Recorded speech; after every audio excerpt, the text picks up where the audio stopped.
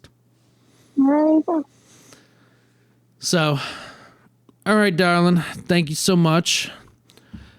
We'll do. We'll have you back soon because we got a lot of stuff to talk about. But for now, worry about your health. You get better, everybody, and obviously, just share with everybody. So you get to be a new guest on the show. So, all right, girl, we'll wrap it up. Thank you for coming in. Thank you for hanging out with us. And we will see you on the next episode. Toodles. All right, have a good one. Bye. And everyone, thanks for checking out this episode. If you love what you're watching, hit that like, subscribe button. We're on all types of platforms now. We're on Spotify. We're streaming Spotify, iTunes, YouTube. We're even on Rumble now. Check us out on Facebook and Instagram. Thank you again for checking out this week's episode. Hope to see you next time. And we do excuse the interruption, I know, for all our followers and everything. We kind of ran into a snafu. What we're trying to do is we're trying to post Saturdays. Had an episode recorded. Didn't work, so we were kind of scrambling. So we are late. We do apologize. We're going to try to stay up to date, but we're trying to make more content. Right now, we're doing every 2 weeks, every other Saturday. And as we build up more followers, as we get more views, I would love to do this weekly. But again, since this is such a small channel, it's word of mouth. So share it with your friends and family. Thank you again for checking out this week's episode, and we'll see you all next time.